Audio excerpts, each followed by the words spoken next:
Immanuel Kant adalah seorang filsuf Jerman yang dianggap sebagai salah satu tokoh sentral dalam filsafat barat. Pemikirannya yang luas dan mendalam mencakup berbagai bidang termasuk epistemologi, metafisika, etika, dan estetika. Immanuel Kant lahir pada tanggal 22 April 1724 di Königsberg dan meninggal pada tanggal 12 Februari 1804 di kota yang sama. Ia dianggap sebagai salah satu tokoh sentral dalam sejarah filsafat barat, dan pemikirannya memiliki pengaruh yang sangat besar pada perkembangan filsafat modern. Immanuel Kant adalah anak keempat dari 9 bersaudara yang lahir dari pasangan Johann Georg Kant, seorang pembuat tali kekang, dan Anna Regina Kant. Pada tahun 1740, Kant memasuki Universitas Königsberg. Di sana, ia mempelajari filsafat, matematika, dan ilmu alam.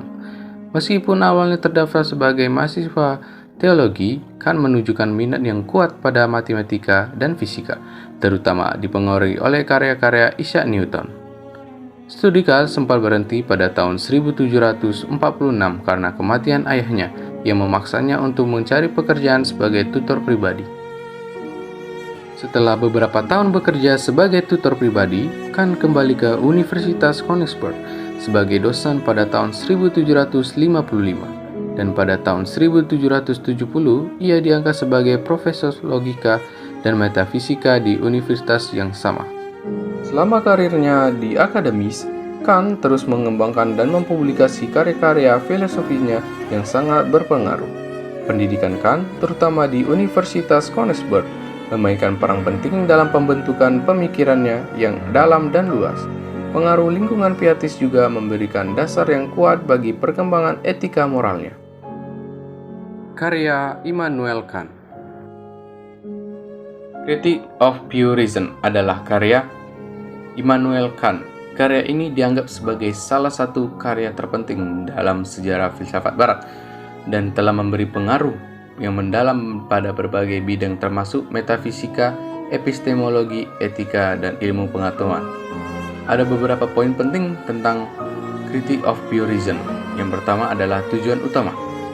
Kant bertujuan untuk menyelidiki batas-batas kemampuan akal manusia dalam memperoleh pengetahuan. Ia ingin menjawab pertanyaan apa yang kita ketahui dan bagaimana kita mengetahuinya.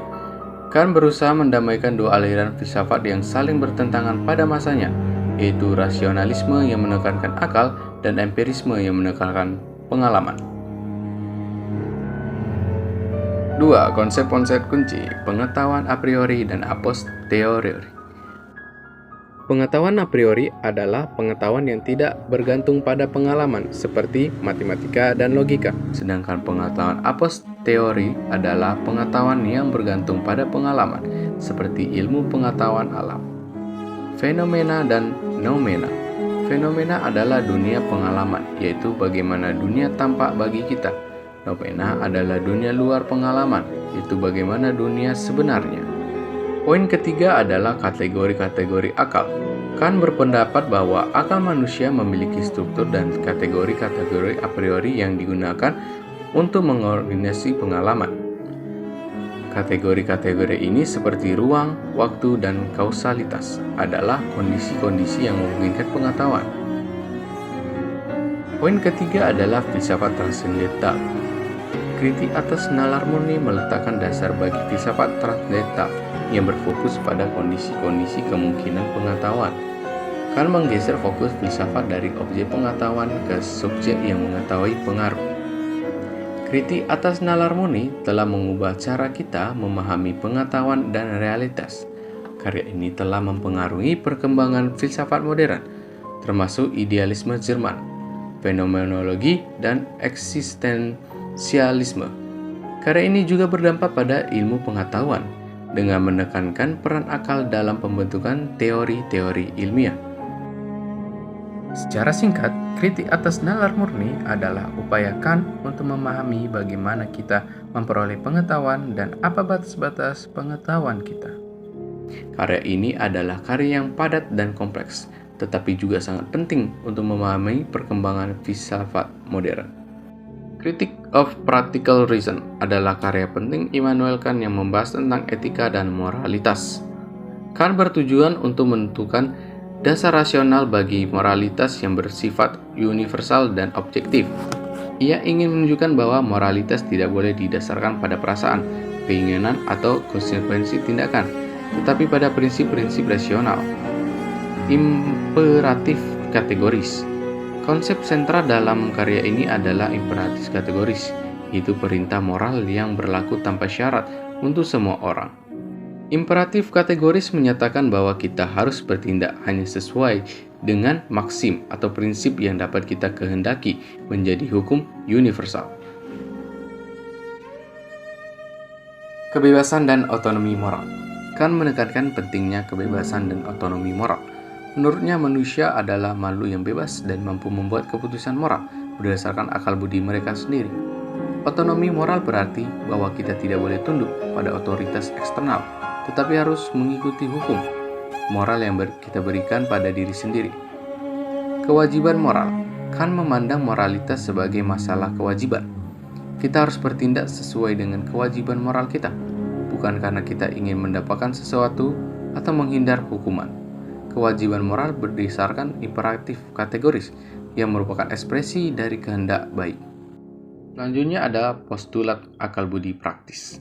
Kant memperkenalkan 3 postulat akal budi praktis: kebebasan kehendak, keabadian jiwa, dan keberadaan Tuhan. Postulat-postulat ini tidak dapat dibuktikan secara teoretis, tetapi merupakan asumsi yang diperlukan untuk memungkinkan moralitas. Kritik atas akal budi praktis telah memberi pengaruh yang besar pada perkembangan etika modern. Karya ini telah memengaruhi berbagai aliran pemikiran, termasuk deontologi, yang menekankan pentingnya kewajiban moral. Secara singkat, kritik atas akal budi praktis adalah upaya Kant untuk membangun sistem etika yang rasional, universal, dan berdasarkan kebebasan dan kewajiban moral. Critique of Judgment adalah karya Immanuel Kant yang ketiga dan terakhir dari trilogi kritiknya. Karya ini menjembatani jurang pemisah antara dunia alam yang diatur hukum-hukum alam dan dunia kebebasan yang diatur oleh hukum-hukum moral.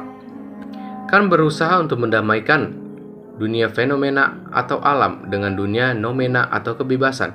Ia menjelaskan bagaimana kita membuat penilaian tentang keindahan dan tujuan dalam alam. Kant menganalisis pengalaman keindahan dan sublim. Ia menekankan bahwa penilaian estetika bersifat subjektif, tetapi memiliki klaim universalitas.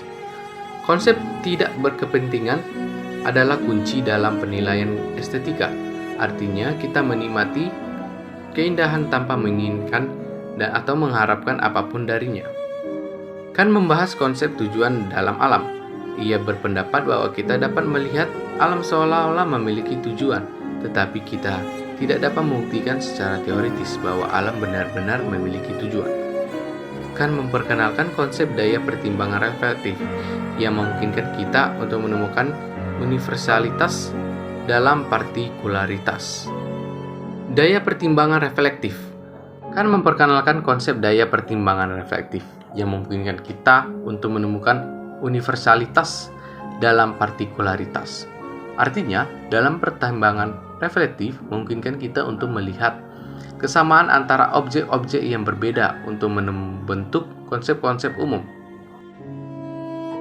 Kritik atas daya pertimbangan telah memberi pengaruh yang besar pada pertimbangan estetika dan filsafat ilmu.